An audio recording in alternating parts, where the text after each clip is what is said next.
ओम शांति। पहले शिव बाबा की याद में बैठेंगे। मन को एकाग्र और स्थिर करें। इस शरीर को चलाने वाली मैं एक दिव्य ज्योति हूँ। मस्तक सिंहासन पर विराजमान हूँ। देह और देह की दुनिया को भूल जाएं। केवल चमकते हुए ज्योतिर्बिंदु सितारे की ओर ध्यान एकाग्र करें। मुझसे चमकता हुआ प्रकाश निकल रहा है। मैं आत्मा, शुद्ध आत्मा हूँ और इसी शुद्ध स्थिति में भगवान के महावाक्य सुनती हूँ।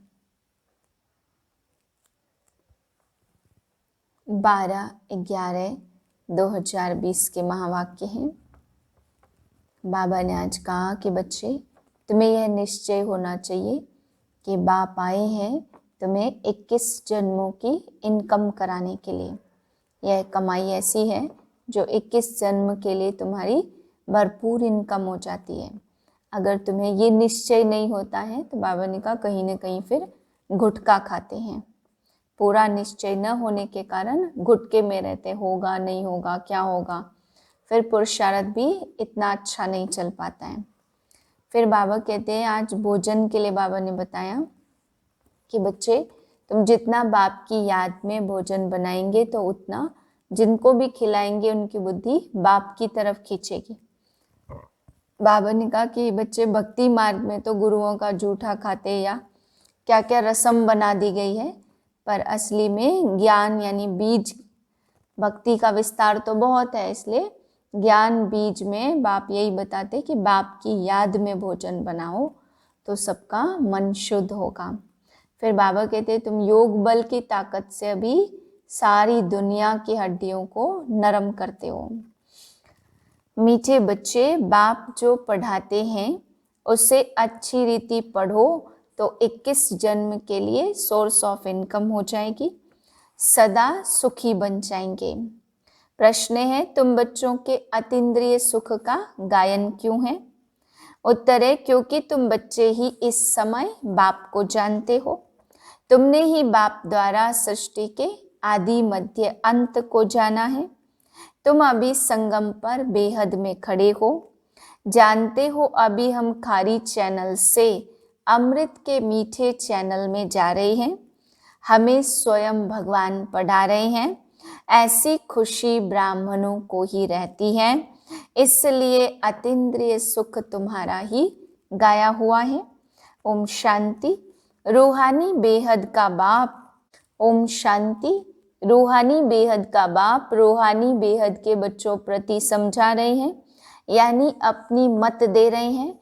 यह तो जरूर समझते हो कि हम जीवात्माएं हैं, परंतु निश्चय तो अपने को आत्मा करना है।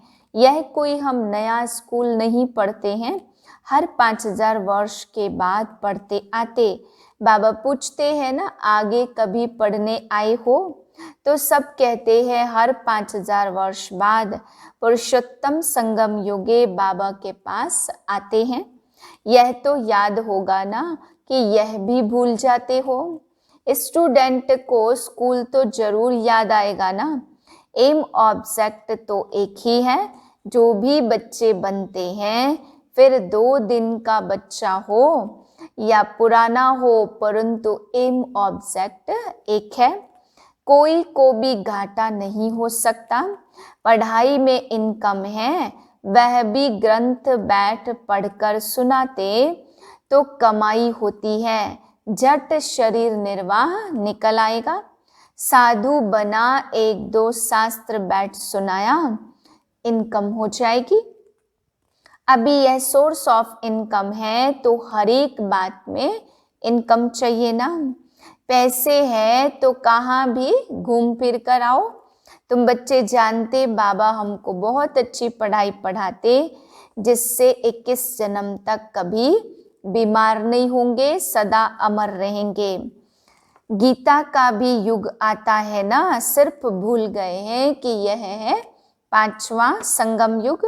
यह बहुत छोटा युग है, वास्तव में चौथाई भी नहीं कहेंगे, परसेंटेज लगा सकते हैं। तुम जो सीखते हो वह भी रिपीटेशन है ना, तो रिपीटेशन का राज तुम बच्चों को मालूम पड़ा है। बाप कहते यह है खारी चैनल जिसको क्रॉस करना है, फिर मीठे मीठे अमृत की वह चैनल है, वह है विष की। अभी तुम विष सागर से क्षीर सागर में जाते हो। यह तो बापों का बाप है ना, तुम्हारे में भी नंबरवार पुरुषार्थ अनुसार जानते हैं। मनुष्य मात्र देवता हो व शूद्र हो, पुण्यात्मा हो पापात्मा हो, कोई भी नहीं जानते। सिर्फ तुम ब्राह्मण जो संगम युग पर हो तुम ही जान रहे हो। तो तुम बच्चों को कितनी खुशी होनी चाहिए। तब तो गायन भी है। अतीन्द्रिय सुख पूछना हो तो गोप गोपियों से पूछो। बाबा बाप भी है, टीचर भी है, सतगुरु भी है, सुप्रीम अक्षर तो जरूर डालना है। कभी कभी बच्चे भूल जाते हैं, यह सब बातें बच्चों की बुद्धि में रहनी चाहिए। शिव बाबा की महिमा में यह अक्षर जरूर डालने हैं, सिवाय तुम्हारे और कोई जानते नहीं है। तुम समझा सकते हो तो गोया तुम्हारी विजय हुई ना। तुम जानते हो बेहद का बाप सर्व का शिक्षक, सर्व का सदगति दाता है, बेहद का सुख, बेहद का ज्ञान देने वाला है। फिर भी ऐसे बाप को भूल जाते हो। देखो माया कितनी समर्थ है। ईश्वर को तो समर्थ कहते हैं, परंतु माया भी कम नहीं है। तुम बच्चे अभी एक्यूरेट जानते हो, इनका तो नाम ही रखा है रावण। राम राज्य और रावण राज्य, कैरेक्टर का भी ख्याल होना चाहिए। विवेक कहता है जबकि गॉडली पढ़ाई है तो उसमें एक दिन भी मिस नहीं करना चाहिए, और टीचर के आने के बाद लेट भी नहीं पहुंचना चाहिए। टीचर के बाद आना यह भी एक इंसल्ट है। स्कूल में भी पिछाड़ी में आते तो उनको टीचर बाहर में खड़ा कर देते हैं। बाबा अपने छोटेपन का मिसाल भी बताते हैं। हमारा टीचर तो बहुत सख्त था, अंदर आने भी नहीं देता था। यहाँ तो बहुत हैं जो देरी से आते हैं। सर्विस करने वाला सपूत बच्चा जरूर बाप को प्यारा लगता है। अभी तुम जानते हो आदि सनातन देवी देवता धर्म था। इनका धर्म कब स्थापन हुआ जरा भी किसकी बुद्धि में नहीं है। तुम्हारी बुद्धि से भी घड़ी घड़ी खिसक जाता है। अभी तुम देवता बनने का पुरुषार्थ कर रहे हो। कौन पढ़ा रहे हैं? खुद परमपिता परमात्मा। तुम समझते हो हमारा यह ब्राह्मण कुल है, डिनाइस्टी नहीं होती है। यह है सर्वोत्तम ब्राह्मण कुल, और बाप भी सर्वोत्तम है ना। तो ऊंचते ऊंचे है तो जरूर उनकी आमदनी भी ऊंची होगी। उनको श्री श्री कहते हैं तो तुमको भी श्रेष्ठ बनाते हैं। तुम बच्चे जानते हो कि हमको श्रेष्ठ बनाने वाला कौन है। हम आत्माओं को बाप ने स्मृति दिलाई है, तुम हमारी संतान हो, ब्रदरहुड है ना। तो बाप को भी याद करते हैं। मनुष्य भी आत्मा के बदले अपने को शरीर समझ लेते।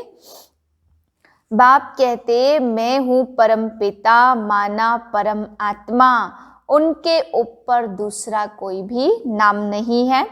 तुम भी ऐसे हो, परंतु तुम सब हो शालिग्राम। शिव के मंदिर में जाते हो, वहां भी शालिग्राम बहुत रखते। शिव की पूजा करते तो शालिग्राम की भी साथ में करते हैं। तब बाबा ने समझाया था कि तुम्हारी आत्मा और शरीर दोनों की पूजा होती है। हमारी तो सिर्फ आत्मा की होती है। बाप भी जानते हैं तुम ऊंच थे, अभी तुम आर्फन बन गए हो। बाप कहते मुझे कहते ही हो हेविनली गॉड फादर, यह भी तुम जानते हो अभी स्वर्ग की स्थापना हो रही है। वहाँ क्या क्या होगा यह सिवाय तुम्हारे और कोई की बुद्धि में नहीं है। तुम्हारी बुद्धि में है हम विश्व के मालिक थे, अब बन रहे हैं। प्रजा भी ऐसे कहेगी ना कि हम मालिक हैं। बाप कहते बच्चे सबकी हड्डियां अभी नर्म होती जाती हैं, सारी दुनिया की तुम हड्डियां नर्म करते जाते हो। बुद्धि इस तरफ खींचेगी जब तुम भोजन योग में रह करके बनाओ। बीज का वर्णन करते बाकी कोई को बोलो, पेड़ के पत्ते गिनती करो तो कर नहीं सकेंगे। अथाह पत्ते होते हैं तो भक्ति मार्ग का भी विस्तार बहुत है, उनका वर्णन कर नहीं सकते। अनेक प्रकार के कीड़े हैं, कैसे पैदा होते, वंडरफुल ड्रामा है, इसको कहा ही जाता है नेचर। यह बना बनाया खेल है। सतयुग में क्या क्या देखेंगे, वह भी नई चीजें ही होंगी। एवरीथिंग न्यू होता है ना। मोर के लिए भी बाबा ने समझाया, उनको भारत का नेशनल बर्ड कहते हैं क्योंकि श्री कृष्ण के मुकुट में मोर का पंख दिखाते हैं। तो मोर और डेल खूबसूरत भी होते हैं, गर्भ भी आंसू से होता है, इसलिए नेशनल बर्ड कहते हैं। ऐसे खूबसूरत पक्षी विलायत के तरफ भी होते हैं। अब तुम बच्चों को सारे सृष्टि के आदि मध्य अंत का राज समझाया है जो और कोई नहीं जानते हैं। बच्चियों को देखो कैसे कैसे भगाते रहते हैं। इस समय तो खूबसूरती के पीछे मुसीबत है। तुम बच्चों को इस विकारी दुनिया से तो नफरत होनी चाहिए। यह छीछी दुनिया, छीछी शरीर है। तुम समझते हो नई दुनिया में हमको गुलगुल शरीर मिलेगा। अभी हम अमरपुरी के मालिक बन रहे हैं, तो तुम बच्चों को सदैव खुश हर्षित मुख रहना चाहिए। तुम बहुत स्वीट चिल्ड्रन हो, तो बाप 5000 वर्ष बाद उन्हीं बच्चों से आकर मिलते हैं, तो जरूर खुशी होगी ना। अब फिर से बाप आए हैं बच्चों से मिलने। अच्छा, मीठे मीठे सिकिलदे बच्चों प्रति माता पिता बाप दादा का याद प्यार, गुड मॉर्निंग। रूहानी बाप की रूहानी बच्चों को नमस्ते। हम रूहानी बच्चों की रूहानी बाप को नमस्ते। धारणा के लिए मुख्य सार है। पहली पॉइंट, हम गॉडली स्टूडेंट हैं, इसलिए पढ़ाई का नशा भी हो तो अपने करेक्टर्स पर भी ध्यान हो। एक दिन भी पढ़ाई मिस नहीं करनी है। देर से क्लास में आकर टीचर की इंसल्ट नहीं करना है। दोबारा करूं क्या फिर? अच्छा, मीठे मीठे सिकिलधे बच्चों प्रति माता पिता बाप दादा का याद प्यार और गुड मॉर्निंग। रूहानी बाप की रूहानी बच्चों को नमस्ते। हम रूहानी बच्चों की रूहानी बाप को नमस्ते। धारणा के लिए है। पहली पॉइंट, हम गॉडली स्टूडेंट हैं, इसलिए पढ़ाई का नशा भी रहे तो अपने कैरेक्टर्स पर भी ध्यान हो। एक दिन भी पढ़ाई मिस नहीं करनी है। देर से क्लास में आकर टीचर की इंसल्ट नहीं करनी है। दूसरी पॉइंट है, स्वीकारी छीछी दुनिया से नफरत रखनी है। बाप की याद से अपनी आत्मा को पवित्र सतो प्रधान बनाने का पुरुषार्थ करना है। सदैव खुश हर्षित मुख रहना है। वरदान है, अंतःवाहक शरीर द्वारा सेवा करने वाले कर्म बंधन मुक्त डबल लाइट भाव।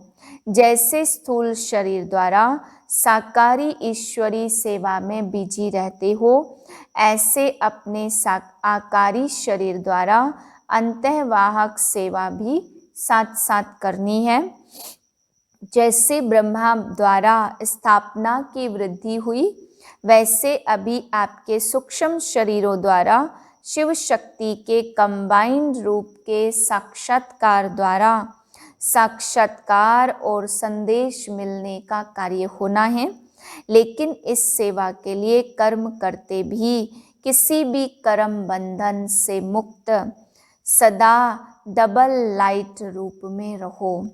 स्लोगन है, मान के त्याग में सर्व के माननीय बनने का भाग्य समाया हुआ है।